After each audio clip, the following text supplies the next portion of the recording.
In this video, I'm going to break down the About Us page for packaging and design company Mela Creative. I'm Stephen Lewis. I'm the Director of Copywriting at Taylist. If you haven't already subscribed to our YouTube channel, please do. There are going to be a lot more videos like this and copywriting tips coming into the channel. If you haven't already seen the video breakdown of the Mela Creative homepage, I'm going to recap the target audience for you and the problem that this page is seeking to overcome. The target audience is product managers and marketing managers of serious businesses. And by serious businesses, I mean they already have products and they want to get them into the big retailers, supermarkets and hardware stores. So it's not necessarily the ideal client who is somebody who's come up with a product idea for the first time and they're doing it as a side hustle, or this is a new business for them. That doesn't mean they're not a client that Mela would love to have. It's just they're not who this website is written for specifically. The challenge that Mela is overcoming on every page of this website is that the ideal client is conceivably thinking, do I really need a mature, established, long-serving agency based in Sydney, or could I just get something quickly done on Fiverr or Upwork for a lot less money? So the job of the website is to really demonstrate the value of going with experts versus saving a bit of money at the front end by not spending as much on your design, but losing a lot of money at the back end because you'll sell less of your product. So, similar to all the websites we write, we're looking for confidence above the fold. Your audience has been trained to look for an About Us page. So you can get cute and call your About Us page something else, how we do things around here, who we are, what we stand, whatever you want to call it. But if people are trained to search for About Us, I think you should call it About Us to give them the confidence that that's the page they want to be on, that's the page they are on. Branding and packaging designs that stand out. It's not cute, it's not clever. When I started copywriting, I felt constantly obliged to write things that were cute and clever and different. But actually, what you're shooting for in your copywriting on an About Us page is clear and confident. This is what we do, branding and packaging design. Apart from anything else, it's much better for SEO than to write something cute that Google doesn't recognize, says, I'm a branding and packaging designer. If you shop in Coles, Woolworths or Bunnings, you've seen our designs. Chances are you've carried some of our work home. We're almost building a relationship with you. We're almost saying you've actually shaken our hands before. We've met. You've seen us in the supermarket. You know who we are. We've name-checked some of the types of shops that the ideal client probably wants to be in. And we've used a little bit of what I call weak social proof. So strong social proof would be a testimonial, and we have testimonials on this website. That's probably the strongest social proof that you can have. A case study similarly. Weak social proof is our clients often say, well, you know, that's social proof because you're implying that we have clients, or you're not implying it, you're expressing that you have clients. I get emails from Audible every week that say, popular on Audible this month. It's not proven. I don't have access to Audible's data, but Audible's nodding at social proof by saying popular. Other people are doing this. This is a similar, in my opinion, use of weak social proof. More confidence. We work for all sorts of people. Mela can't possibly list every single type of company that it's ever worked for. But by choosing a wide range, one, more social proof, weak though it is, because we're only asserting it. We're not proving that we've written for a theatrical lighting supplier. So it's a little bit weak, but we're telling you we've got clients. That's social proof. We're giving you comfort that there's a really good chance that we'll work with you because we've worked for such a range of people before. Since 1992, so again, a bit more proof, we've been around for a while. We've honed our design skills in the highest stakes design category. This is really touching on that client problem that this is high stakes. You look at the packaging of anything. I'm looking around my desk now. I can see a can of drink. I can see a book cover. I can see hand sanitizer because that's the age that we live in. Those products, yeah, you can have a TV advert for a soft drink, but on the shelf, all that's left between the client or the customer and choosing or not choosing you is those square centimeters of packaging. It is high stakes. So by reminding the client that this is high stakes, we're gently suggesting that you probably want to go to somebody who is a proven expert in the field. Maximum shelf impact leads to maximum sales. That's the value proposition here. That's the reminder that we're giving. Also notice that this is an About Us page, but so far it's a lot about you, right? Branding and packaging designs that stand out, well, that's what you want.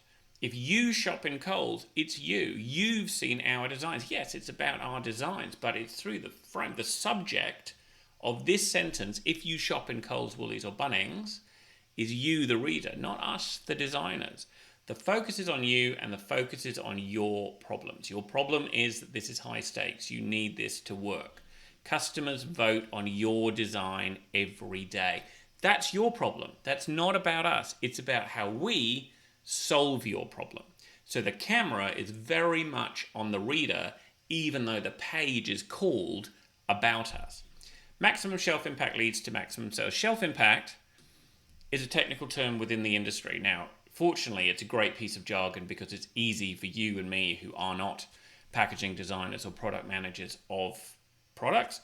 It's easy for us to work out what shelf impact means, so it doesn't exclude us. But also, it's a little bit of inside terminology that indicates, again, we're not making up that we're experienced. We know the lingo because we've been around. So, I've already said this to you before, those square centimeters have to make a big impact. But if you look at all of this above the fold, real confidence that you're on the website of designers, of branding and packaging, that we'd probably, be open to working with you, and that we get what your big problem is, shelf impact and that moment of decision. Then we talk about creative energy, which is a big thing on the About Us page that Mela wanted to get across, that they have that intangible creativity, that it isn't, again, it's not just a formula, because one of the many fascinating things about product and packaging design is that you've got those few square centimeters and a lot of it has to be there. You have to have a barcode. You have to have the name of the product. You have to have certain things there. So again, your scope for creativity is quite constrained. So you really need to be bloody creative to get all the stuff on the label that you have to get on it because the retailer demands it or the law demands it. And then to be creative to make your hand sanitizer look different from somebody else's hand sanitizer. There's a lot involved in that, and that's the creative energy. And I love the way that Mela's used photographs and design is out of our brief. The copywriting of this site was by Taylist. It was in fact by me, and the design was by Mela. But I love the way that they have paired the copy with the design. There is energy in these photographs. They look friendly, they look approachable, and they look like they care about what they're doing. Services, again, confidence building. We do all of these things. We're not going to labor the point, but there are lots of things that Mela does, and sometimes you can write that we're a packaging and branding design agency, and you can think that of course that means we do point of sale, but you just want to give somebody that comfort because nervous, unconfident people don't buy. People buy or call or click when they are confident that they're not going to look foolish and that they're in the right place.